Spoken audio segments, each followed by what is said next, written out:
Mən sizin müsahibələrinizdən birini izlədim, sizi dəvət edərkən. Orada bildirdiniz ki, aşkara çıxarılmamış potensial bir gəncin faciəsidir.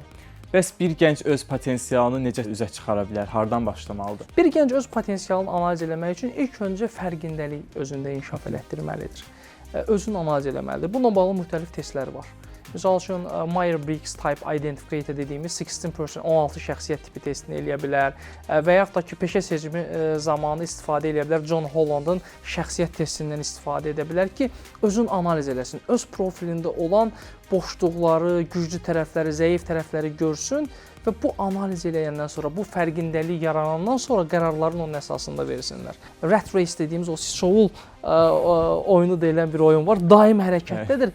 Fərd özü ilə baş-başa qalxmaqdan qorxur. Mən tələbələrim də var, görürəm, siz bütün günü baxıram, daim məşğulsunuz, amma fikirləşməyə zamanınız varmı özünüz haqqında? Özlərinə zaman ayırsınlar, özlərinə bir helicopter view dediyimiz bir yuxarıdan bir özlərinə baxsınlar ki, mən ümumiyyətlə missiyam nədir, mən niyə görə mövcudam, mən necə bir dəyər yarada bilərəm? Bu düşüncələr, bu zehin yapısına sahib olduqları təqdirdə onlar öz potensiallarını üzə çıxaracaqlar. Amma bir məsələ də var, potensialın üzə çıxarılması heç də bütün hallarda, mütləq əksər hallarda stresin, müsbət stresin çox olduğu yerlərdə olur. Sizə daim belə deyim, müsbət formada bir təzyiq var, mən bunu etməliyəm və nəticədə potensialı üzə çıxardır. YouTube kanalımıza abunə olun.